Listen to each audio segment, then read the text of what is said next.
Aujourd'hui, je veux parler de 12 raisons pour lesquelles l'équilibre du corps diminue après 50 ou 60 ans. Un guide complet et détaillé qui, si tu l'écoutes attentivement, te permettra de vivre en meilleure santé et sans tracas. Tu n'auras plus besoin de prendre ce médicament, cet autre médicament, d'aller chez ce médecin ou cet autre médecin. Vous êtes-vous déjà demandé pourquoi tant de personnes âgées ont du mal à garder leur équilibre? Ou pourquoi, en général, l'équilibre du corps diminue avec l'âge?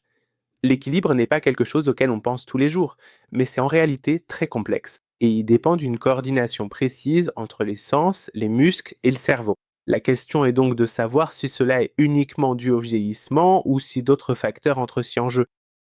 Avec l'âge, divers facteurs comme la diminution de la vue, la perte de force musculaire et les problèmes nerveux peuvent affecter l'équilibre.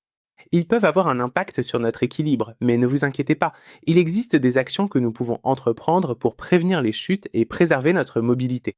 Dans cette vidéo, nous allons apprendre comment identifier les problèmes d'équilibre, mettre en œuvre des techniques faciles à réaliser pour améliorer notre équilibre et consolider nos muscles. Alors restez avec nous jusqu'à la fin de la vidéo, car la raison numéro 11 est vraiment importante, et beaucoup de gens l'ignorent. Pourquoi l'équilibre diminue-t-il avec l'âge? L'une des raisons les plus importantes est que le système vestibulaire de l'oreille interne, qui est responsable du maintien de l'équilibre, commence à perdre progressivement de sa sensibilité. De plus, avec l'âge, la vue s'affaiblit et des maladies comme la cataracte et les problèmes de rétine apparaissent. Le fait de n'utiliser qu'un seul œil peut aggraver ce problème. De plus, il faut noter que l'affaiblissement des muscles et des articulations fait que le corps ne peut pas réagir rapidement à une perte d'équilibre. Même le système nerveux, qui coordonne l'effort, le traitement de l'information et les mouvements, a tendance à devenir nettement plus lent, ce qui affecte l'équilibre. Tous ces changements augmentent le risque de chute et de blessure, mais avec des exercices appropriés, il est tout à fait possible d'y remédier efficacement. Il est possible d'atténuer considérablement ces effets négatifs, et il faut savoir que l'un des plus grands ennemis de l'équilibre est le maintien d'un mode de vie trop sédentaire. C'est particulièrement vrai, surtout après 60 ans. Notre corps humain est naturellement fait pour bouger, et si nous ne restons pas suffisamment actifs, nos muscles commencent à s'atrophier, notre souplesse articulaire diminue et notre endurance physique baisse.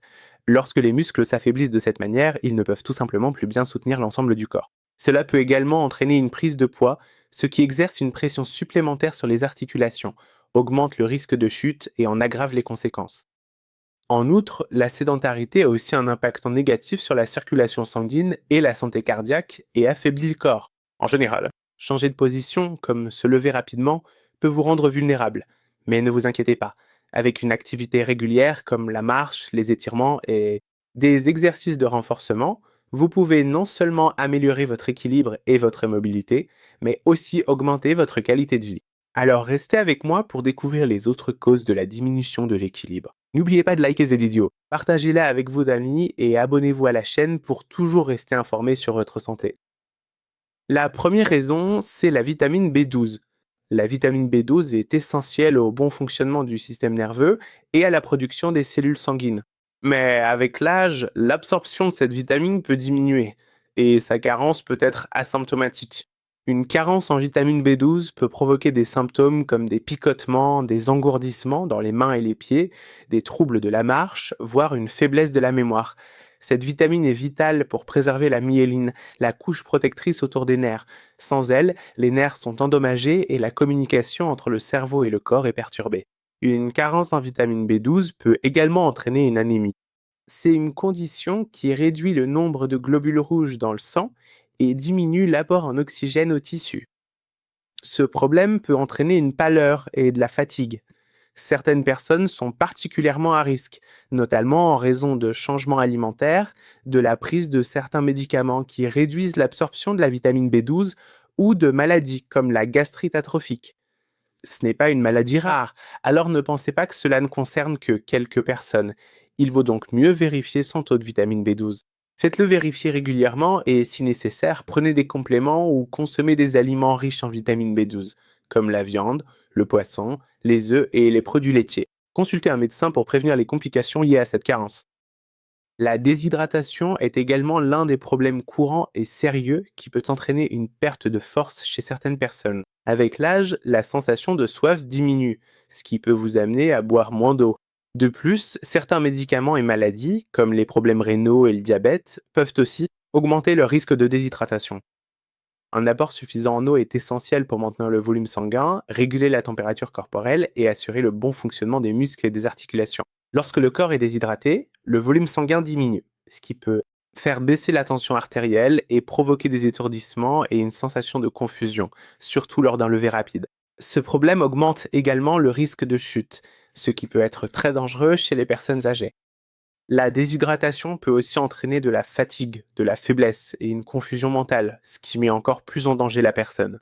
Pour éviter ces problèmes, il est nécessaire de boire suffisamment d'eau tout au long de la journée. Même si vous n'avez pas soif, il est important de continuer à boire de l'eau en vieillissant.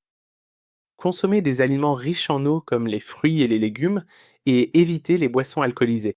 Caféinées est également important, car elles peuvent elles-mêmes entraîner une déshydratation.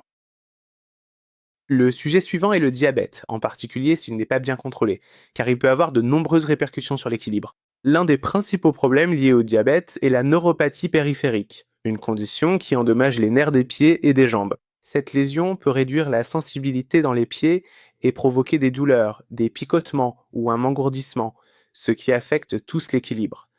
Le diabète peut également causer des problèmes de circulation sanguine, rendant la guérison des plaies plus difficile, augmentant le risque d'infection et aggravant les problèmes des pieds. Les fluctuations de la glycémie, c'est-à-dire ces variations à la hausse et à la baisse, peuvent également entraîner des changements dans la vision et les processus cognitifs, affectant la perception spatiale et influencent la coordination du corps. Pour réduire ces risques, les personnes atteintes de diabète doivent contrôler leur glycémie avec précision et prendre soin de leurs pieds. Il est essentiel de porter des chaussures appropriées, de consulter régulièrement un spécialiste en endocrinologie et en diabète pour prévenir et traiter les problèmes afin de préserver durablement leur équilibre et leur mobilité. Une autre raison est l'hypotension artérielle ou la pression artérielle basse, qui peut avoir un impact important sur l'équilibre, mais qui est souvent négligée. Avant de poursuivre plus en détail cette discussion, je me permets, en tant qu'ami sincère, de vous demander de bien vouloir soutenir cette vidéo de la manière que vous pouvez. Mettez un petit like, abonnez-vous à la chaîne, laissez un commentaire constructif ou partagez simplement cette vidéo avec d'autres personnes, peu importe. Même si vous résidez actuellement à l'étranger, vous pouvez utiliser les fonctions Super Thanks ou le Super Chat, dont le lien se trouve précisément sous la vidéo, juste à côté des boutons like et s'abonner. Cela m'aide énormément à avoir plus de motivation pour continuer ce travail et à savoir que je suis vraiment sur la bonne voie. Et si vous ne souhaitez pas apporter de soutien, je le comprends tout à fait. Merci à tous pour votre précieux accompagnement. Passons maintenant à la suite du sujet. Lorsque la tension artérielle est trop basse, le flux sanguin vers le cerveau n'est plus suffisant, ce qui peut provoquer des vertiges, des évanouissements ou une vision soudainement trouble. Cette situation se produit généralement lorsque vous vous levez trop rapidement, par exemple en vous levant soudainement d'une chaise ou d'un lit confortable. Cette condition médicale est connue sous le nom technique d'hypotension orthostatique. Chez les personnes plus âgées, elle est fréquente en raison de la diminution naturelle de la capacité du corps à réguler la pression artérielle avec l'avancée en âge. La déshydratation sévère, la prise de certains médicaments et le repos prolongé peuvent aggraver considérablement cette situation. Ce problème augmente non seulement le risque de chute accidentelle, mais provoque aussi une sensation de faiblesse générale du corps. Pour gérer ce problème au quotidien, il faut se lever très lentement, éviter les changements de position trop brusques, boire suffisamment d'eau chaque jour et, si nécessaire, ajuster les médicaments sous la supervision directe d'un médecin. Porter des bas de contention peut également aider à améliorer la circulation sanguine globale. Passons maintenant à la raison suivante. Beaucoup de personnes âgées prennent plusieurs médicaments différents pour contrôler différentes maladies chroniques, ce qui est souvent inévitable. Cependant, certains de ces médicaments peuvent avoir des effets secondaires indésirables comme des vertiges, de la somnolence et une baisse de la tension artérielle, augmentant ainsi le risque de chute. Les médicaments contre l'hypertension, les antidépresseurs, les anxiolytiques et même certains antalgiques puissants peuvent affecter l'équilibre. La prise simultanée de plusieurs médicaments ou la polymédication peut aggraver ces effets, surtout si les médicaments interagissent négativement entre eux. Avec l'âge, la sensibilité aux médicaments augmente car le corps les métabolise beaucoup plus lentement qu'auparavant. Que faire concrètement pour réduire tous ces risques? Vous devez toujours garder une liste à jour de vos médicaments. Restez en contact régulier avec votre médecin ou votre pharmacien et n'arrêtez ni n'ajoutez aucun médicament sans leur avis. La raison suivante concerne les problèmes de l'oreille interne. Le système d'équilibre du corps se trouve dans l'oreille interne et joue un rôle important dans le maintien de l'équilibre. Des troubles comme le vertige positionnel paroxystique bénin, ou VPPB, en font partie. L'inflammation de l'oreille interne, appelée labyrinthite, ou la maladie de Ménière peuvent provoquer des vertiges, une perte d'équilibre et une sensation de rotation de l'environnement. Ces problèmes surviennent généralement pour des raisons telles qu'une infection, un traumatisme ou des changements liés au vieillissement. Quels sont les symptômes? Sensation de rotation de l'environnement, difficulté à se concentrer et impression d'instabilité, surtout lors de mouvements rapides de la tête. Et le traitement? Des manœuvres spécifiques pour repositionner les cristaux de l'oreille interne, des exercices de rééducation vestibulaire, etc. Parfois, des médicaments peuvent aussi être utiles dans ce cas. Ici, il est absolument nécessaire de consulter un spécialiste ORL afin d'obtenir un diagnostic précis et de recevoir le traitement approprié. Le cerveau joue également un rôle principal dans le maintien de l'équilibre. Il reçoit et traite les informations sensorielles provenant des yeux, des oreilles et du corps afin de coordonner les mouvements. Mais des conditions neurologiques comme la maladie de Parkinson, un accident vasculaire cérébral ou la sclérose en plaques peuvent perturber ce fonctionnement. Elles peuvent entraîner des problèmes d'équilibre et de coordination. Par exemple, la maladie de Parkinson se manifeste par des symptômes tels que la raideur musculaire, les tremblements et la lenteur des mouvements, associée à une incapacité à réagir rapidement aux changements de position, rend difficile le maintien d'un équilibre stable du corps. Le déséquilibre peut également être lié à une perte d'édition. La perte d'audition ne rend pas seulement l'écoute difficile, elle peut aussi affecter notre équilibre. Lorsque l'audition s'affaiblit, il devient plus difficile de maintenir l'équilibre. Ce problème peut même amener les personnes à perdre confiance en elles pour accomplir les tâches quotidiennes. La perte d'audition est liée à une diminution des performances cognitives et peut aggraver les troubles de l'équilibre. C'est pourquoi il est très important de faire des contrôles auditifs réguliers. Si vous avez besoin d'appareils auditifs, leur utilisation peut améliorer à la fois votre audition et votre équilibre. Le point suivant concerne la vision. La vision joue un rôle très important dans le maintien de l'équilibre, car elle vous aide à bien voir votre environnement et à vous déplacer en toute sécurité. Cependant, avec l'âge, des problèmes comme la cataracte, la dégénérescence maculaire ou le glaucome peuvent affecter notre vue. Lorsque notre vision s'affaiblit, il devient plus difficile de repérer les obstacles ou les changements de niveau du sol, ce qui augmente le risque de chute. Même la capacité à percevoir la profondeur ou la distance peut être affectée, ce qui rend des tâches comme monter ou descendre les escaliers plus difficiles pour nous. Cela peut entraîner une perte de la perception de votre position dans l'espace et provoquer une chute. Pour réduire ces problèmes, il faut faire contrôler vos yeux régulièrement. Si vous avez besoin de lunettes, il est important d'utiliser des lunettes adaptées. Parfois, une intervention chirurgicale, comme le traitement de la cataracte, peut être nécessaire, et un bon éclairage à la maison, ainsi que l'élimination des obstacles dans votre environnement, peuvent améliorer votre sécurité.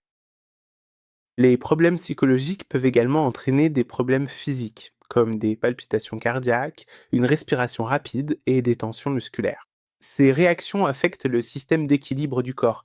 Par exemple, la peur de tomber fait que le corps devient rigide et se met dans une position tendue, et vos mouvements deviennent lents, ce qui aggrave encore plus l'équilibre. Maintenant, sachez que des respirations rapides et superficielles, qui surviennent lors des crises de panique ou de peur, peuvent provoquer des vertiges, voire des évanouissements. Des méthodes thérapeutiques comme les techniques de relaxation, la thérapie cognitivo-comportementale ou les médicaments peuvent-elles aider à gérer ces symptômes? Si vous sentez que vous allez tomber, même lorsque vous ne bougez pas du tout, il est probable qu'il y ait un problème dans votre système d'équilibre ou dans une partie de votre corps. La partie responsable du maintien de l'équilibre peut être affectée par des problèmes de l'oreille interne ou du cervelet. Les personnes qui souffrent de ce problème peuvent avoir l'impression que le sol bouge sous leurs pieds ou qu'elles sont tirées d'un côté. Cette situation nécessite un examen médical pour en déterminer la cause. Si vous ressentez une sensation de tête légère ou de flottement, cela peut être le signe de problèmes d'équilibre. Ces sensations peuvent être dues à une pression artérielle basse, une hypoglycémie, une déshydratation ou des problèmes de l'oreille interne. Ce trouble apparaît généralement de façon soudaine et peut augmenter le risque de chute. Pour éviter d'autres problèmes, consultez absolument un médecin. Les variations de la pression artérielle, qu'elles soient à la hausse ou à la baisse, peuvent affecter l'équilibre.